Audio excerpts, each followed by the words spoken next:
Halo semuanya, selamat datang kembali di channel YouTube Denpasar Snakehead Club. Jadi pada video kali ini rencananya saya akan membahas semua hal mengenai daun ketapang.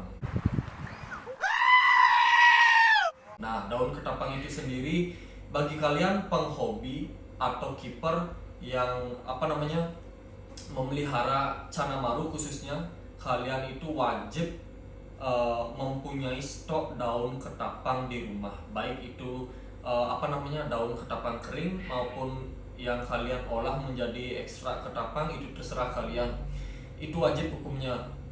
Dan nanti di pembahasan saya akan membahas fungsi dari ketapang itu sendiri apa untuk Canamaru khususnya, dan mungkin nanti akan saya share juga mengenai bagaimana cara mengolah daun ketapang yang benar menurut versi saya pribadi. Nah, tapi sebelum itu jangan lupa like, komen, dan subscribe video ini. Jangan lupa diaktifkan lonceng notifikasinya sehingga kalian dapat mengupdate video-video terbaru dari Denpasar Snakehead Club. Nah, sebelum menuju ke video utama, kita lanjut menuju intro terlebih dahulu.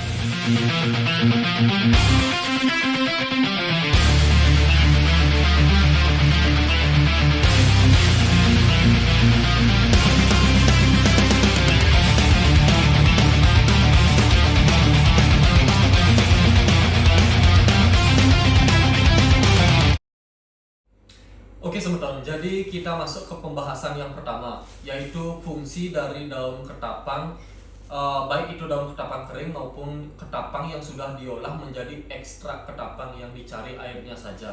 Nah, kebetulan saya sendiri memproduksi ketapang hanya untuk kepentingan pribadi, karena untuk saat ini saya kan lebih beralih ke Canamaru. Jadi saya mempunyai beberapa koleksi Auranti, Stewati, dan lain-lain. Itu beberapa sudah saya jual. Karena untuk saat ini saya masih berfokus ke Canamaru, baik Canamaru varian yellow maupun varian red. Dan untuk fungsi untuk ketapang itu sendiri, yang pertama untuk antibiotik alami. Nah, antibiotik alami itu banyak keeper yang percaya ketika ikan mereka sakit atau ikan mereka stres, pasti mereka akan menambahkan beberapa lembar daun ketapang maupun ekstrak ketapang yang sudah mereka olah. Itu mereka tambahkan. Mereka percaya karena daun ketapang sendiri bisa dimanfaatkan sebagai antibiotik alami, menghilangkan stres pada ikan dan mengobati penyakit ringan. Dalam artian, ketika penyakit ikan kalian itu masih ringan, bisa diobati dengan antibiotik alami seperti daun ketapang. Tapi jika penyakit ikan kalian itu sudah parah seperti jamur kapas, seperti jamur yang ada di mulut atau mudrut atau finrut, itu kan sudah parah. Mungkin ketapang bisa kalian tambahkan, tapi tidak akan bisa menyembuhkan ikan itu sendiri karena harus ditambahkan obat lain, obat kimia seperti methalin blue, acrivaplin yang seperti itu. Jadi ini hanya untuk antibiotik ikan secara alami. Memang efeknya tidak keras tapi sangat berfungsi. Ini bagus untuk menghilangkan stres pada ikan cana, khususnya Canamaru. Ini bagus daun ketapang. Yang kedua itu menurut saya pribadi, setelah sebagai antibiotik, yang kedua sebagai penurun pH air. Nah, ketika ikan Canamaru kita berikan daun ketapang, mereka akan lebih nyaman. Karena apa? Karena di satu sisi daun ketapang ini untuk bebian Canamaru itu sebagai tempat bersembunyi. Yang kedua, daun ketapang ini juga dapat menurunkan pH, karena pH air di Kalimantan itu kan pasti pH-nya rendah, karena Kalimantan itu juga terkenal dengan black water. Bukan air jernih seperti air yang kita gunakan seperti PDAM, air sumur. Di sini itu kan airnya jernih. Air-air sungai yang saya lihat di Kalimantan itu kebanyakan airnya agak menghitam atau yang biasa kita sebut black water. Nah, jadi kita kan tidak bisa langsung ambil air dari sana, itu kan repot. Nah, kita bisa mengakalkan atau menggunakan daun ketapang ini untuk membuat air yang kita gunakan, contoh air PDAM itu menjadi black water. Nah, ini daun ketapang ini dapat menurunkan pH, karena pH di Kalimantan itu kemungkinan besar ya di bawah 72. Karena pH air normal itu kan 72 sampai 76, itu air jernih yang normal. Nah, di bawah itu pH-nya bagus untuk ikan cana. Itu menurut saya pribadi, karena saya juga pernah searching di Google, dan itu habitat asli dari cana maru itu black water. Itu bagus sebagai penurun pH. Yang ketiga, mungkin dapat meningkatkan intensitas warna pada cana maru. Contoh, ketika kita menambahkan daun ketapang, entah itu ketapang kering maupun ekstrak yang sudah dalam bentuk cairan, kita tambahkan ke tank, sehingga membuat atau bisa meningkatkan warna dari ikan cana itu sendiri. Karena ikan cana itu kan merasa lebih nyaman dalam artian pH-nya udah bagus dan cocok untuk cana maru. Selain itu memang di habitat aslinya itu memang mereka itu bukan berada di air jernih, kan di black water. Itu bagus karena jika mental ikan sudah terbentuk dan ikan sudah merasa nyaman, warna akan gampang sekali untuk meningkat. Itu kalian harus tahu. Itu untuk meningkatkan intensitas warna. Dan yang keempat, mungkin dari segi mental ya. Dari segi mental itu menurut saya pribadi, ini untuk size yang gini ya, untuk size yang cana maru yang size besar.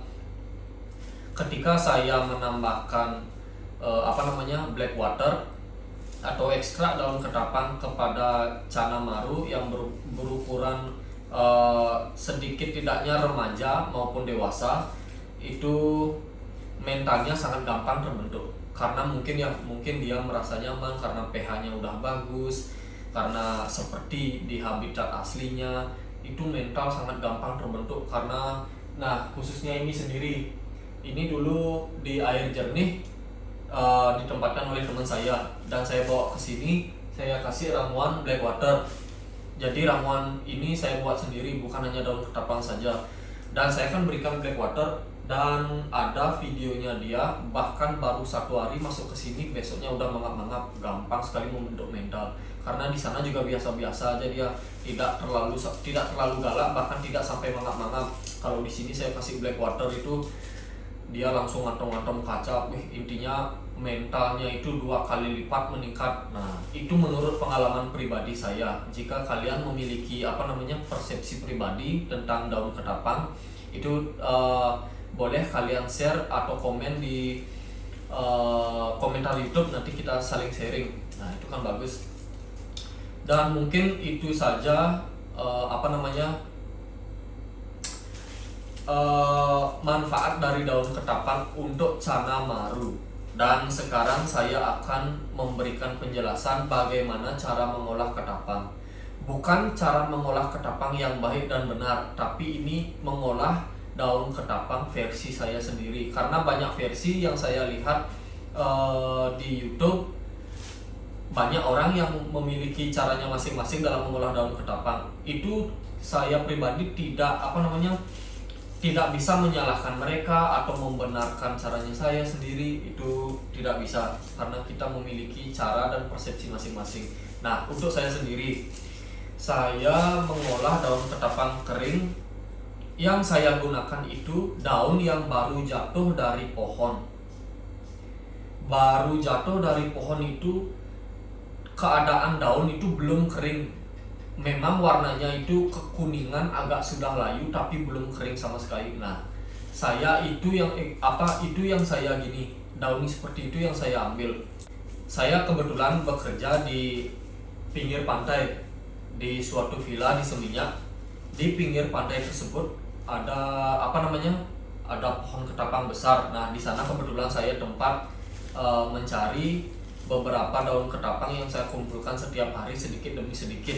Nah, saya akan mencari dedaunan yang baru jatuh. Ketika baru jatuh ke tanah itu, saya lewat, saya kumpulkan, saya ambil. Warna daun itu belum kering, tapi masih berwarna kemerahan atau kekuningan, yang biasa saya sebut ketapang kuning.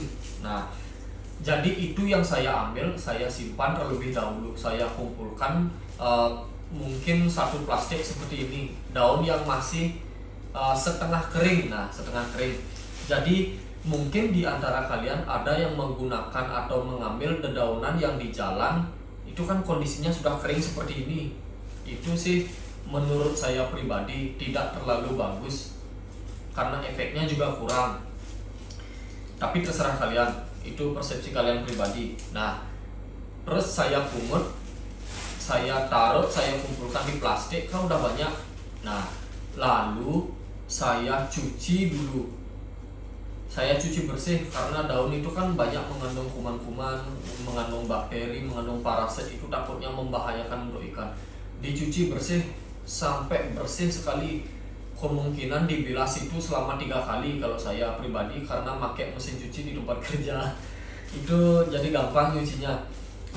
Dibilas selama 3 kali, kan udah basah nih daunnya, diperas, lalu saya masukkan ke dalam plastik, saya tutup rapat, ikat seperti ini, tutup rapat sampai tidak ada udara yang masuk, kondisi daun masih basah. Lalu saya akan simpan daun ketapang yang masih basah setelah dicuci itu dan dibungkus, saya akan simpan di tempat yang kedap udara atau tempat yang lembab seperti di box. Kan ada box plastik tuh. Nah, saya ini masukkan ke dalam box plastik dan saya diamkan minimal 2 bulan. Untuk saya pribadi minimal 2 bulan. Jika kalian lebih sabar, kalian bisa diamkan ini selama 6 bulan bahkan 1 tahun. Itu bahkan lebih bagus lagi. Karena menurut saya pribadi ini namanya proses fermentasi. Karena dari kita dulu main cupang ini sudah tahu sebelum main sana. Karena perbedaan daun yang fermentasi, daun yang tidak difermentasi 1 minggu, difermentasi 1 bulan, dan difermentasi 6 bulan lebih itu beda. Karena apa? Coba kalian daun-daun kering ini kalian ambil di jalanan, kan udah kering, kalian cuci bersih. Ketika kalian sudah cuci bersih, kalian langsung masukkan ke dalam akuarium. Bagaimana efeknya? Nah, efeknya pasti memang mau agak kekuningan airnya tersebut, tapi menunggu waktu 3 jam sampai 4 jam. Nah, ketika kalian mengolah daun ketapang dan kalian fermentasi selama kurang lebih itu minimal 2 bulan, bahkan sampai tahunan. Dan setelah kalian fermentasi selama 2 bulan, kalian ambil dari box yang tadi, langsung kalian jemur, jangan kalian cuci lagi. Nanti jadinya kondisi daunnya itu agak ada bintik-bintik seperti putih-putih. Itu karena proses fermentasi, karena ada beberapa jamur yang tumbuh, itu tidak apa. Langsung aja kalian jemur. Nanti jika sudah kering, kalian coba buktikan sendiri. 1 lembar daun ini, ada akuarium. Ini kan sudah akuarium, diisi air jernih, kalian masukkan daunnya. Kalian masuk daunnya, lihat di hitungan beberapa detik. Nanti di bagian-bagian ketapang ini akan turun luntur, warnanya coklat-coklat. Seperti apa yang saya bilangnya, seperti cat ya, baru masuk ke air itu udah luntur. Itu yang bagus menurut saya pribadi, karena prosesnya cepat. Jadi kenapa saya tidak menambahkan garam? Biasanya kalau kalian menemukan ketapang ini di pinggir jalan, alangkah baiknya kalian menambahkan garam ikan ke dalam pada saat proses pencucian daun ketapang yang kalian ambil di pinggir jalan. Itu berfungsi untuk membunuh kuman. Kok saya nggak pakai? Karena saya sendiri sudah mengumpulkan daun ketapang yang ada di pinggir pantai. Karena efek dari udara di pinggir pantai itu kan sama aja menurut saya pribadi dengan garam laut atau garam ikan. Itu sama aja, karena ini udah mengandung garam laut atau garam ikan, sehingga sudah steril menurut saya. Tinggal dicuci, lalu difermentasi, dibungkus, dimasukkan ke dalam box, lalu didiamkan selama minimal 2 bulan. Saya cuma cukup segitu. Dan ini dia hasilnya, saya jamin mantap. Nah, oke Semudon. Jadi mungkin cukup sekian penjelasan dari fungsi daun ketapang dan bagaimana teknik saya pribadi dalam mengolah daun ketapang hingga hingga layak pakai seperti ini. Dan kita akan bertemu di konten selanjutnya dengan materi yang berbeda. Sampai jumpa.